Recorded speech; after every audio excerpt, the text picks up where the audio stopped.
ചേലക്കര മണ്ഡലത്തിൽ വർദ്ധിച്ചുവരുന്ന കാട്ടാനശല്യം നിയന്ത്രിക്കുന്നതിൽ വനംവകുപ്പ് അധികൃതർ ജനപ്രതിനിധികളെ തെറ്റിദ്ധരിപ്പിക്കുകയാണെന്ന് വെൽഫെയർ പാർട്ടി.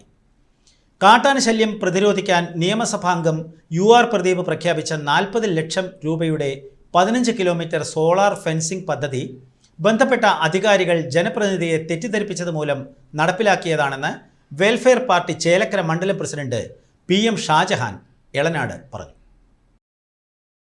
നിലവിലുള്ള സോളാർ ഫെൻസിങ്ങുകൾ തകർത്തുകൊണ്ട് ജനവാസ മേഖലയിലേക്ക് കാട്ടാനകൾ ഇറങ്ങുന്നത് നിത്യസംഭവമായി മാറിയിരിക്കുകയാണ്.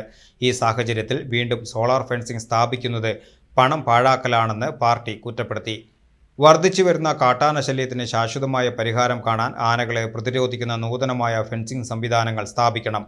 അതല്ലെങ്കിൽ കാട്ടാനകൾ ഇറങ്ങിവരുന്ന പീച്ചി റിസർവിലേക്ക് തന്നെ അവയെ തുരത്തി ഓടിക്കണം. തുടർന്ന് കുതിരാൻ തുരങ്കത്തിന് മുകളിൽ പഴയ റെയിൽപാളങ്ങൾ പോലുള്ള ശക്തമായ പ്രതിരോധ സംവിധാനങ്ങൾ ഒരുക്കുകയാണ് വേണ്ടതെന്നും അദ്ദേഹം ആവശ്യപ്പെട്ടു.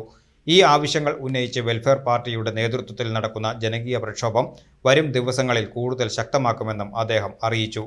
കഴിഞ്ഞ ദിവസങ്ങളിൽ വാഴക്കോട് വളവിൽ കാട്ടാനകൾ ഇറങ്ങി വ്യാപകമായി കൃഷി നശിപ്പിച്ച സുലൈമാൻ വട്ടപ്പറമ്പിൽ, സിദ്ദിഖ് കുളങ്ങരത്തറ എന്നിവരുടെ കൃഷി സ്ഥലങ്ങൾ സന്ദർശിച്ച് സംസാരിക്കുകയായിരുന്നു അദ്ദേഹം. ജനജീവിതം ദുസ്സഹമാക്കുന്ന കാട്ടാനശല്യത്തിന് ശാശ്വത പരിഹാരം ആവശ്യപ്പെട്ടുകൊണ്ട് വെൽഫെയർ പാർട്ടി നടത്തുന്ന പ്രക്ഷോഭത്തിന്റെ ഭാഗമായി പ്രദേശത്ത് ജനകീയ ഒപ്പുശേഖരണവും നടന്നു.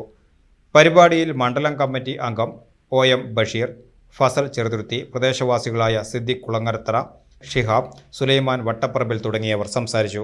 പ്ലാഴി വാഴക്കോട് സംസ്ഥാന പാതയിൽ നിന്ന് ഏകദേശം 100 മീറ്റർ പോലും ദൂരമില്ലാത്ത അകലത്തിലാണ് ഞങ്ങൾ നിൽക്കുന്നത്. ഇപ്പോൾ കഴിഞ്ഞ ഒരാഴ്ചയായിട്ട് ഇവിടെ ആന നിത്യേന ഇറങ്ങിക്കൊണ്ടിരിക്കുകയാണ്. ജനങ്ങളുടെ ജീവൻ ഒരു സുരക്ഷിതത്വമില്ല. ഇവിടെ ഇപ്പോൾ അടുത്ത് ബഹുമാനപ്പെട്ട MLA പ്രഖ്യാപിക്കുകയുണ്ടായി 40 ലക്ഷം രൂപയ്ക്ക് സോളാർ ഫെൻസിങ് സ്ഥാപിക്കുമെന്ന്. പക്ഷേ നമ്മുടെ അനുഭവത്തിൽ നിന്ന് ഈ സോളാർ ഫെൻസിങ് തകർത്തുകൊണ്ട് പല സ്ഥലങ്ങളിലും തോന്നൂർക്കര, ഏമുങ്കാവ് പോലെ സ്ഥലങ്ങളിൽ ആന ഈ സോളാർ ഫെൻസിങ് തകർത്ത് ജനവാസ മേഖലയിലേക്ക് വന്നിട്ടുണ്ട്. അപ്പോൾ ഈ സോളാർ ഫെൻസിങ് ഒരു പരിഹാരമല്ല.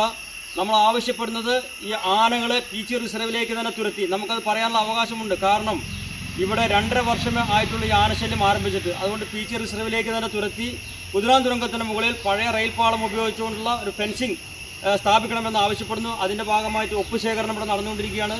ഇവിടെ വട്ടപ്പറമ്പിൽ സുലൈമാൻക, അതുപോലെ ഇവിടെയുള്ള സിദ്ദീഖ് ഇവരുടെയൊക്കെ വീടുകളിൽ കഴിഞ്ഞ ദിവസങ്ങളിൽ ആന ഇറങ്ങി വലിയ രീതിയിലുള്ള കൃഷിനാശമാണ് സംഭവിച്ചിട്ടുള്ളത്. അതുകൊണ്ട് ഇതിനൊരു ശാശ്വത പരിഹാരമാണ് നമ്മൾ ആവശ്യപ്പെടുന്നത്.